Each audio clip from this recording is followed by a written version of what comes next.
Not far away, let's talk story. It's where my mama was born, it's where I come from, it's where my daddy fell in love not long ago. Aloha everyone, this is Larry Camp, and welcome to the Nobody Knows Your Story podcast, which just happens to come with a side of Hawaiiana. Nobody Knows Your Story is a podcast which I believe will impact each listener in a positive way. As you listen to the experiences that have transformed, shaped, and guided each guest, perhaps you'll better understand your own personal journey. Some will surprise, some will make you question, and some will inspire, but all will leave you in a better place for listening in. As for the Hawaiiana, well, that's just a big part of my life story. So I invite you to check in from time to time, or better still, add Nobody Knows Your Story to your list of favorite podcasts. You'll enjoy hearing the life experiences of people just like you.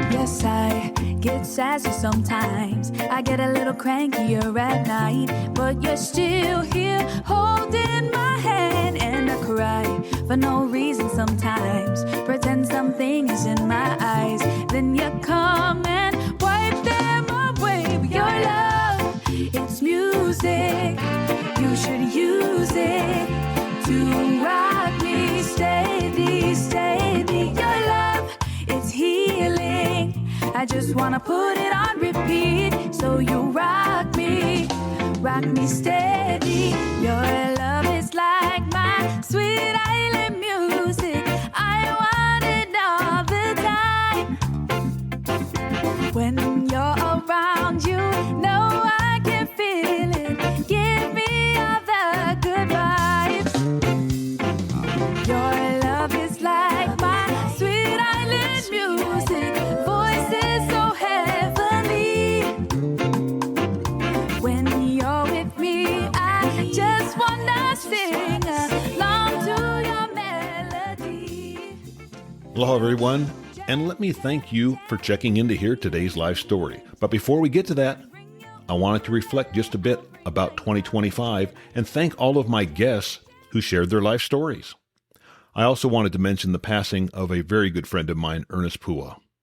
To give you an idea, when it came time for me to, get an author bio on the back of my book, I reached out to Ernest and he was kind enough to do it. And, he knew about my passions for Hawaii and that my book would have a little bit of a Hawaiian theme to it because, it's partially my life story. I just think that says a lot about Ernest. Lisa, his wife, stated it best, and this was actually in his obituary. Though he will be deeply missed, his memory will remain a source of comfort and inspiration, reminding every person whose life he touched of the power of kindness, family, and compassion.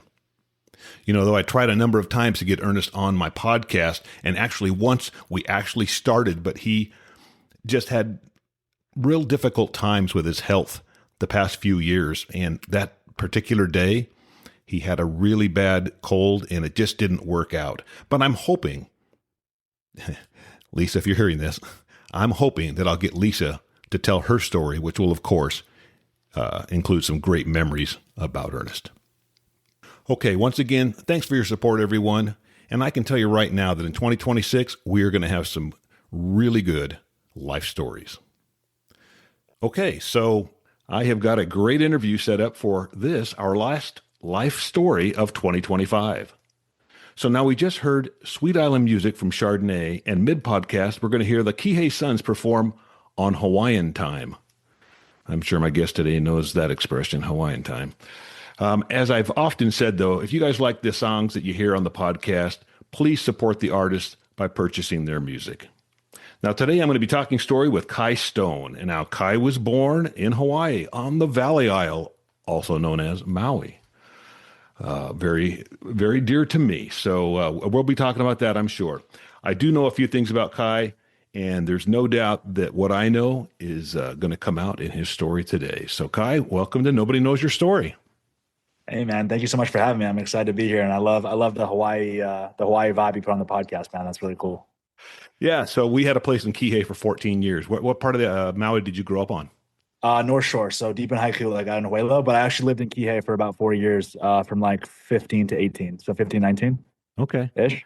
But yeah, Kihei is great, man. It's changed a lot though. I mean, it's way busier now. Oh, yeah. I think I'm gonna stay on the North Shore for now. Yeah, so now when you went to school, you went there through high school, right? Yeah. I got kicked out of every school I went to except for high school. So schooling was always not really my thing, honestly. Did you go to Seabury Academy or did you go to public school? No, I went to public school. Okay. Well, Seabury, hey, Seabury was the school for the financially gifted, is what we called it back in the day. yeah, no doubt. I mean, we had a daughter. We were thinking about sending her there, and one time I got on there and looked at the tuition. I'm like, yeah, she'll be going somewhere else. Yeah. I've heard good things. Oh, it's a great school. There's no doubt about it. But like you say, man, it is spendy. Yes. All right. Well, hey, I'm going to let you get into your story then. Let's just start with however you want. But typically, I want to know a little bit about your years growing up and some of the things that you enjoyed doing. And of course, the fact that you're in Hawaii, I'm sure I'll be able to relate to a lot of the things that you did growing up. Yeah, man. I mean, growing up in Hawaii, I tell my friends, and even like, whenever I've ever had a girlfriend, we've always talked about like kids and stuff. I've always said like, if I was going to raise them one place, it would be Hawaii no matter what. It's just a super special place to grow up, as you know. Regardless of like, there's pros and cons, but I do think it makes you a very unique person. You have a very interesting outlook on the world. And I think the main thing I've learned growing up here is like respect. And I think a big lesson is like, I will respect everyone that I meet until they give me a reason not to. And I think that's something I've learned mainly from growing up in Hawaii. That's just the culture here. And the culture here is very much based around respect, which is amazing. I love that. But yeah, man, I mean, I couldn't have asked for a better childhood. Obviously grew up surfing and playing in the waves, and, being outdoors was amazing. Like I mentioned earlier, school wasn't really my thing. I got kicked out of pretty much every school I ever went to for, ADHD, behavior issues, XYZ. Managed to make it through all 4 years of high school though, which was awesome. And then, yeah, I really, from like pretty much from 9 years old till I was like 19 to my freshman year of college, I wanted to be a professional video game player. So I basically was doing that 10, 12 hours a day. I got to pretty much the highest possible level and realized like I was just not good enough, straight up. So everything kind of like took a turn when I was like 19. I obviously went to college at Santa Barbara. And then, I just kind of, from there, had a great time in college. No idea what I was doing with my life. Which, I think like a lot of young men probably go through the same thing. They kind of go through school thinking they're going to get a job. I graduate, couldn't find a job. And honestly, I didn't even really want a job. I had no idea what I was going to do, but I just, I had a couple jobs, didn't really work out. And then, take it to a couple years ago, I started my company, Stone Systems, software for contractors. And now here we are today, 2025. Everything's going well. Yeah, excited to keep it going. That's pretty much the summation, man.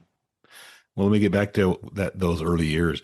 When you were a young person growing up on the island of Maui, obviously you spent time, like you say, in the ocean, and you surfed, and you did all the fun things that people would probably envision for somebody growing up in Hawaii. But let's talk about respect and about the culture and different things. And people ask me all the time, if I'm on somebody else's podcast and they want to talk about Hawaii, they say, what's the favorite thing about Hawaii? I say the aloha spirit. I love the aloha spirit. And people say that it's different now than it was back in the 70s and the 80s. And I think it is a little bit different. But I'm telling you, like you said, if you show respect to people, I have never had a problem with any local. That's the thing. Oh, you get along with the locals? I always get along with the locals. I've never had a problem. But they need to know that you respect their culture and respect the land. Well, respect the Aina, right? Or Malama the Aima, or whatever it might be that you see on the bumper sticker. But the bottom line is you need to show them that you care. And if they see that, no problem. Absolutely, 100%. Yeah, and I mean, I've had a couple issues, but really like not many. And a big one, like you said, is respecting the land. So like not throwing your trash everywhere. Just I don't know, there's basic respect for the land, man. It's huge in Hawaii, and also like you said, respect for the culture because obviously Hawaiian people are very sensitive to what happened here a long time ago, which was white people essentially came and took over the entire land from the local Hawaiians and basically forced them out, and it's kind of been going on ever since. And more Hawaiians every year are losing their homes, obviously because prices are rising and more white people are moving here. So I understand why they'd be upset, right? It makes perfect sense. So you can't you can't get mad at that. And you mentioned white people moving there, but one of the things I loved about Hawaii and living in Hawaii was the fact that it was a real melting pot. I mean, there are so many cultures in Hawaii, and I just love the different, you could have Filipino friends or Hawaiian friends or Japanese friends. And I did in college. I had people in my dorm that were from Fiji and Tonga and Samoa. And it was very cool, to learn about these different cultures. So that's one of the things I've always enjoyed about Hawaii too, is that there's just a lot of interaction between the various races. And you look at Hawaiian Pigeon, where does that come from? Well, it comes from the plantation workers who worked 6 days a week. And on Sunday, they would get together, play baseball or do something, but they couldn't speak each other's language. So they kind of meet 6 o'clock, whatever, and that's kind of how pigeon got started. And anyways, it's just kind of cool. I just love the whole culture. I love the music. I love just that aloha spirit. And so when you were growing up, back to kind of what I was talking about, did you play little league ball? Baseball? Did you get involved in some of the things that quote people on the mainland would do? It is different, but you still have those opportunities. I just wanted to know if you participated in some of those things. Yeah, 100%. So soccer and basketball growing up until I really found video games when I was like 11 or 12. That's when before that I was doing all the regular kid shit, So soccer, basketball, volleyball, and yeah, man, the schools were great. It was super. I mean, Hawaii notoriously has one of the worst educations as far as like in the United States. They're ranked very poorly. That being said, I never actually learned that much in school anyway. The social aspect of it and the environment of growing up in Hawaii was worth whatever anyone wants to say about the education. But back to the sports, like, yeah, man, I played everything until I was about 12 years old or so. Okay. Did you grow up now? Did you have siblings when you were growing up? Only child, man. Selfish only child. Okay. No worries. How about religion? Was that a part of your family? Were your parents religious? No, not at all. I mean, they really kind of just not forced, but it was really just like, hey, whatever you believe, but we're not going to kind of force any opinions or any, beliefs down your throat. It was really like, here's what we believe. Go figure it out for yourself what you believe. I think that's a pretty good approach to parenting in general, honestly. Mm-hmm. I think it's super unhealthy to force your opinion on your kid. I think it doesn't really make that much sense. That being said, like as a parent, I can see that being a very natural thing that you'd want to do because you probably believe that your belief is the right one. It isn't always the right one, in my opinion. Now, growing up in Haiku, for those that have been to Maui, Haiku's kind of away from a lot of the touristy areas. Obviously, if you went down to the beach, went to Ho'okipa or somewhere like that, you're going to see a lot more people. But I know the area enough because I had a buddy that lived there. It's really a very beautiful, laid back. I don't know. Paia has known as the hippie town, but I mean, there's some of that I think extends a little bit into the Haiku area too. So it's just kind of a really nice, quiet area. And it's still pretty much that way. I mean, I'm sure that's how it was growing up, right? I would argue that Haiku is even more hippie than Paia. I think Paia is just known as the hippie town, but I would argue that Haiku and even Huelo, where we live, a little bit past Haiku, is even more hippie. And it's like the best thing ever, man. You go to the grocery store, there's people in there with no shoes on, no shirt, like a towel on. They just came from the beach. It's like every single time I ever travel away from Maui, if I'm gone for more than 3 to 6 months, the second that I come back, I step off the plane and I'm just like 30% instantly less stressed. Like I've been so many places and there's just no place like Hawaii. I want to raise a family here and live here one day. I mean, I do live here, but like, I don't know. I know that I want to raise a family here and I want to always have a home here for sure. Yeah, and it works for you because you grew up there, and that's where your family is and stuff.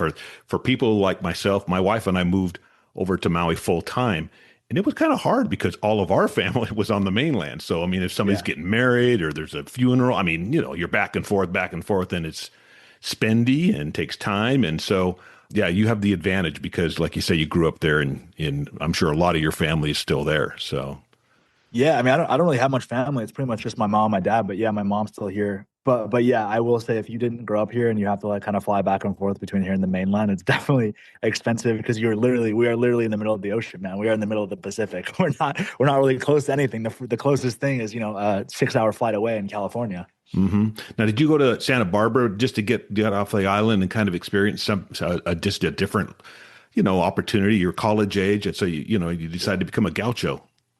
Yeah. I mean, it was probably one of the best things. I mean, my mom did so many things for me, but I wasn't going to go to college. I was just going to chill here and, smoke weed and surf and kind of just live the Hawaii life. And my mom, like, it was just community college at first. And then I went to UCSB, but my mom, like, helped me write my essay. She applied for me. She did all this stuff. And she was like, yeah, you're going to college, right? It was really cheap too. Community college is like $2,000 or $3,000 a year. So very affordable. And thank God she did it, man. Because I think the one negative of Hawaii and growing up in Hawaii is it's very easy to get stuck in Hawaii. And there's a lot of people who never leave. And I think it gives them a very, very narrow view of the world. Again, that's a very privileged thing to say because not everyone is able to leave. But if there's a way to possibly get off the island from 18 to 25, 26 and be able to go see the world and actually have a greater perspective, I think that's the biggest blessing you can possibly have because just getting stuck here, I don't think is ideal for anyone. No, and what you said, it really applies to almost anybody, anywhere. I mean, I live in southern Utah now. We moved here 6, 7 years ago. I know people that have lived in Utah their entire life, and some of them have hardly ever gone anywhere. And we say, you got to get out of the bubble. You got to go experience the world. But you're right. So, yeah, I can understand that. I've had friends that grew up in Hawaii, lived there pretty much all their lives. And get this, I had a friend on Oahu that had been there for 40 years. On Maui, and he'd never even been to Oahu.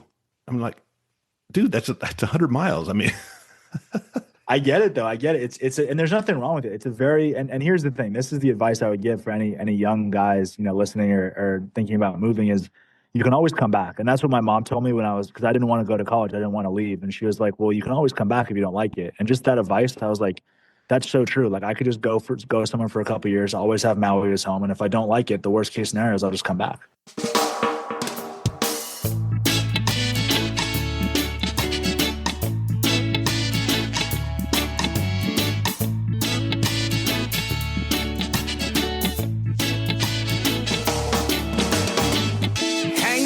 On my front porch swing as the day just slips away, sipping on some vitamin C and tripping on this paradise dreams. I'm just kicking it here on Hawaiian time. Hawaiian time. Hawaiian time. Blessings come from the big blue skies as the Nile carries in the tide. Lavaya brings all the fish catch home to cook it up on the kerosene stove. Ooh, homemade. Oh, Hawaii, Hawaii, Hawaii, Hawaii, Hawaii, Hawaii. We'll be dancing in the sand on the North Shore beach tonight. And when the morning comes, the big bright sun will shine on Hawaiian time.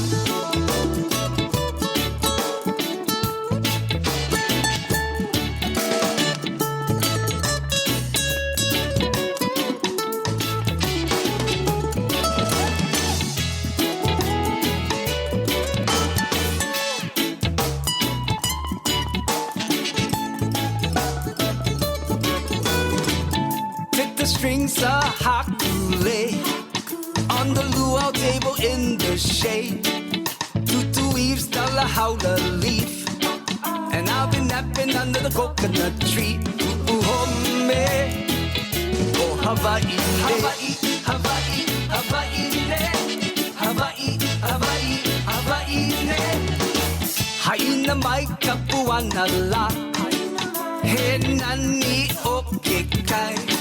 Mahina shines on my love. I honey her under the stars, just kicking it here on Hawaiian time. Hawaiian time. Hawaiian time. Haina mai kapuana la. He nani o ke sky. Mahina shines on my love.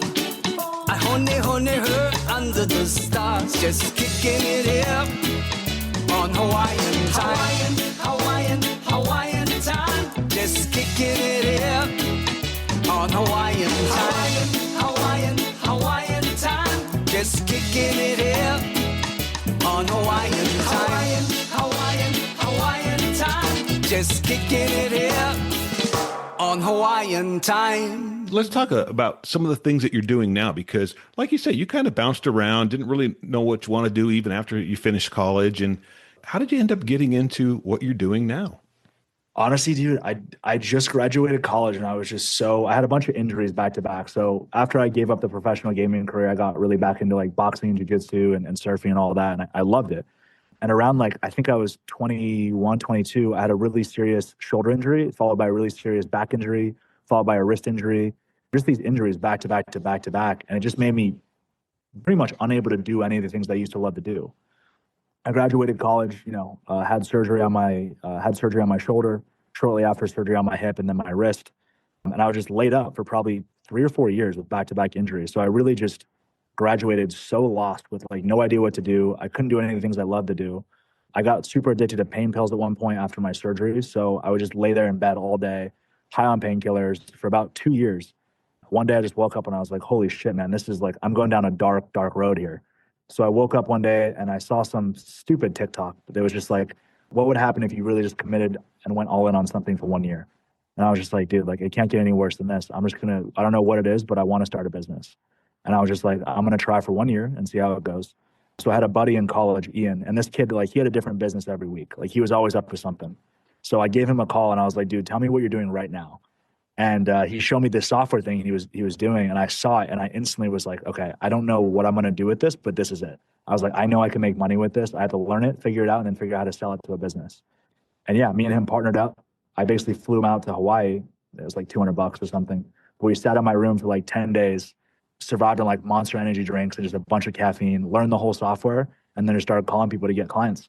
We ended up not working out as partners, but that was 2.5 years ago. Fast forward to where we are here today with over 700 active clients. It's that's basically the backstory of how I got where I am now, which is a pretty successful software company, which is awesome. And the software that you design is used by contractors? Yeah, it's basically just it's basically websites and automations and AI for contractors to help them run their business. It's nothing crazy. It's just something very simple that I knew that contractors would never have the time to set up for themselves because they're busy doing work. They're not computer guys, and I am. Mm-hmm. So, I figured out how to solve that problem for someone, and they'll pay you a lot of money every month to not have to deal with computers, it turns out. Well, and you can do it from Hawaii, and I'm sure those 700 clients that you have, probably just a handful are in Hawaii, right? Yeah, only about 10 or 15. Not even that, I don't think. I think they're pretty much spread out pretty evenly across the U.S. and Canada. Mm-hmm. Mm-hmm. Yeah. Well, that's very cool. I mean, it's cool because you went from, like you say, really laid up for a couple of years and not really sure what you wanted to do, to being inspired to take a year and really put everything into it and see what could happen. Now, see, you had the opportunity to do that because, you're young and different things. I run into people all the time that are in their 40s, 50s, 60s, and they're like, I'd like to do something different, but I'm trapped. So yeah, because I've heard so many people say you need to pivot certain times in your life. There's just a pivot. You got to take it and do it and go for it because you're single. You don't have the kids and things like that will sometimes keep you from doing those things. You can do that, and it worked out real well for you. So let me ask you this. What is on the horizon for you then? I mean, we know what you're doing now and what you've done for the last 2.5 years. What do you see the next 2.5 years? Dude, I mean, I honestly never have any idea. I and that's one of my, I would say, a flaw, but also a strength. I never really think about the future that much. I really just think about the next 6 months. I have general ideas for the future, but I love entrepreneurship. I love business. And now that I'm adequate, meaning I've been in business for 2 to 3 years, I built a multi-million-dollar company. I think I'm finally qualified to be able to do what I think I really want to do, which is teach. I just recently, started a YouTube channel that's already going really well. Just basically teaching everything I've learned for free. That is where I'm the most passionate. I was not, no offense to contractors. Nobody's passionate about waking up and, working with contractors. They're not the nicest people in the world, right? But what's, no disrespect to them. It's just the truth. They would probably even admit it themselves. They're very harsh, just no bullshit kind of guys, which is fine. But what's really cool is waking up to 10 different DMs from young guys saying, dude, you're literally changing my life with the information you're giving me online. Like, I just tried what you told me to do. And I'm making $1,000 a month now off an online business. That shit is really cool. That shit is way cooler than having a contractor yell at you because his website's not working, right? It's a completely different business. So that's what I'm really going into right now. And it is so much more fun than the software business. But in my opinion, you are only qualified to teach if you've actually done the thing you're teaching. And in the online world, you have a bunch of people trying to teach things they've never done. And in my opinion, that's fraud. So that's what's on the horizon for me right now. And I'm super excited. It's going really well. So I'm excited to keep doing it. If you get some young person and they're, sending you a message about how you've changed their life, what is it that you're telling them? I'm just saying, hey, like this is how to build a company. This is the software you use. This is how you find clients. This is how you build something that's valuable. This is how you sell them on your service, and this is how you get them to keep paying you. I'm essentially just giving them the blueprint to, hey, here's how you make money online. And the thing is like $2,000 or $3,000 a month to a kid who's 18 years old is like life-changing money. Like they don't have to get a job now. They can actually sit at home and like work on their business full time. Like they don't have to learn how to create a multi-million-dollar company. They can just simply make an extra $2,000 to $5,000 a month. Okay. And you know what? That's good money for, like you say, almost anybody, but especially a young person. Yeah. Quite often in life, because things have changed, because how expensive homes are, and that living in Hawaii, a lot of times people will graduate college and move back home, live in the home, with their folks. So I mean, if they could start bringing in, like you say, between $2,000 and $5,000 a month, save up a little bit, then they can get out on their own and kind of start down their own path. So yeah, that's good stuff. I actually encourage guys to move back in with their parents, especially when they're young. And I say, if your parents are willing to have you and maybe let you pay cheaper rent, that way you can put all your money back into courses and online education, and you can actually learn. Like you don't have to be responsible for $1,500 to $2,000 rent if your parents are willing to let you live with them, right? Like my mom let me live with her for like 2 years when I was building my business. Didn't charge me rent, didn't charge me anything, which was super, super lucky. And again, no hate on college, but I didn't learn a single thing in college or high school that really helped me out anywhere in the real world about how to actually make money. It was all just like theories. I took a business class on how to do business from a guy who didn't have a business. He was just teaching business, but he never really had a business in the real world. So it's like, why am I going to college and learning from people that really haven't done it themselves, right? And again, I always tell young guys too, like if you don't have the money and you're going to go into debt, I would recommend not going to college because I just don't think it's worth it if you're trying to actually have real skills in the real world. Like I didn't learn shit in college besides how to drink and talk to girls. I didn't learn a single useful skill. So that's just my 2 cents on college. Drinking and talking to girls, though, those are two important things, though, too. So I guess so. I guess so. Those are secondary skills. Primary skills would be not being homeless and making money first, though, I think. The part about moving back in, I liked what you said, if your parents are willing to allow you to come back home. So you got to keep that relationship there so they're willing to let you come back, right? 100%. But I mean, man, if they are, that's $1,500 to $2,000 every month you can be putting back in your business and putting in, in online education and learning, man. It's like free money for you. Yeah, no, that's important. Now, I know you went through all those injuries. Are you able to do some of the stuff that's makes Hawaii a place you want to be? Because you're talking about how you love living there, but I mean, if you're all stove up, that's an old expression meaning your body's all beat up. Can you still go and do those things? Are you bionic now? Are you better than before? Yeah, a couple surgeries later, I'm getting there slowly. So the money that I've made from the businesses, I put pretty much the majority of that into like a home gym. I put it into physical therapists. I went to Colombia to get stem cells. So all the money that I've made, I'm really putting it into like the only thing that really matters, which is your health. So I don't really talk about it too much, but it's probably the single biggest challenge I've ever gone through in my life is just injury after injury after injury with like doctors not being able to fix me, like getting surgeries and still being messed up. And it's like, it's hard, man, because you spend hours doing physical therapy and just to like still be messed up. So yeah, dude, it's super challenging. I would say that's the only thing more challenging than actually building a business is just not having your body work right and just being in pain all the time. So yeah, dude, it's still something like I do an hour of PT every single day. I fly back and forth between here and Texas all the time to see a specific physical therapist for injury stuff. So yeah, it is a constant work in progress, but I'm getting there. Did your injuries come from like some of the stuff we talked about, from like playing volleyball or did you get slammed by, a wave at the beach, or, I mean, how did they come about? Yeah, slammed at a wave at the beach. I mean, just different things. Their shoulders were from surfing, from some jiu-jitsu.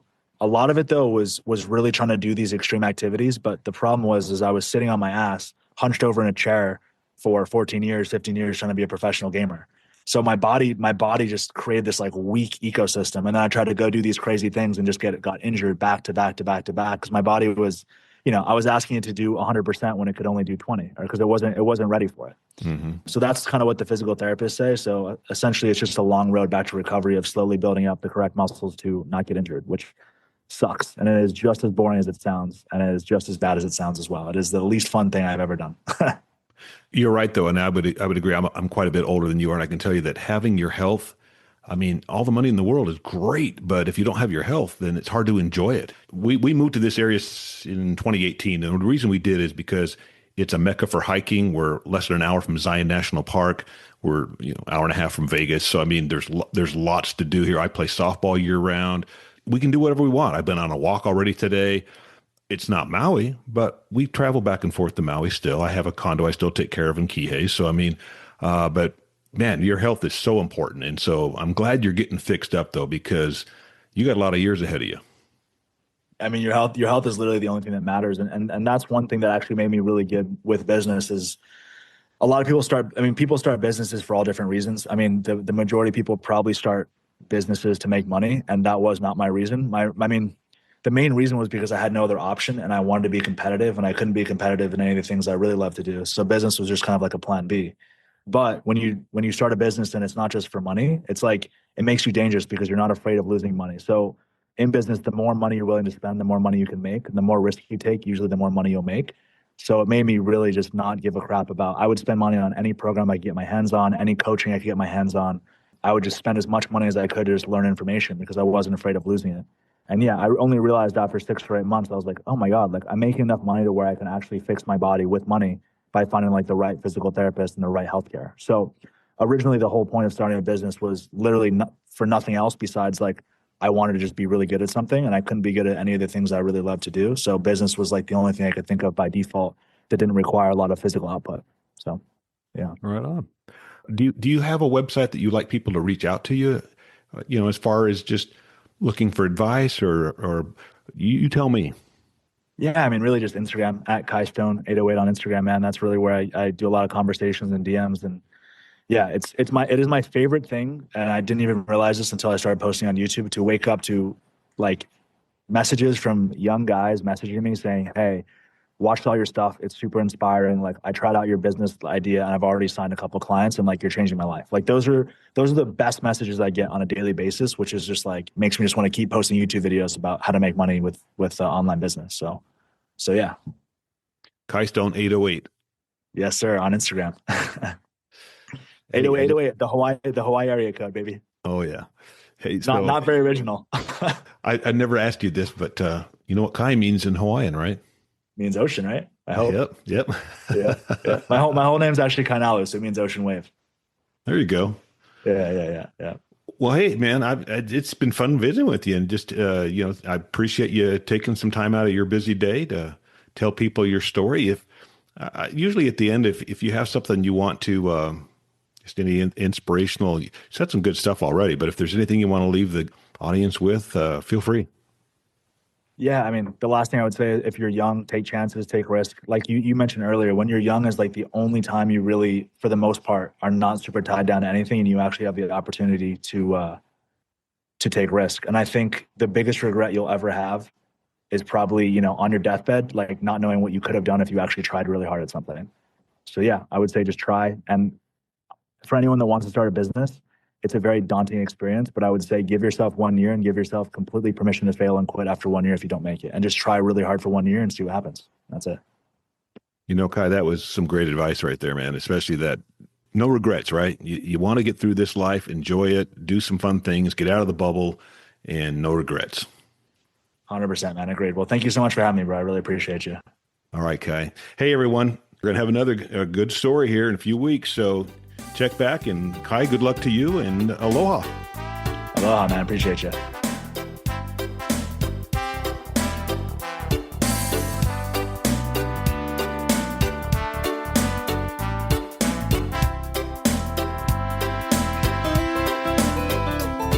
Down a little old country road not far away, let's talk story.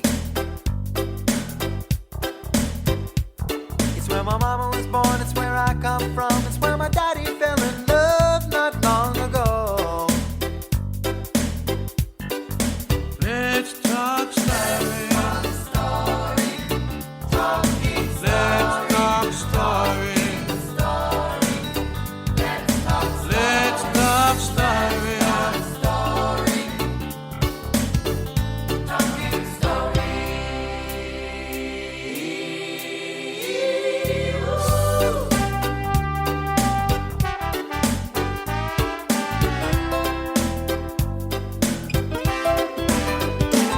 Sit down and relax, stay a little while. It's been so long since I've seen your smile. Well, a little of this and a little of that.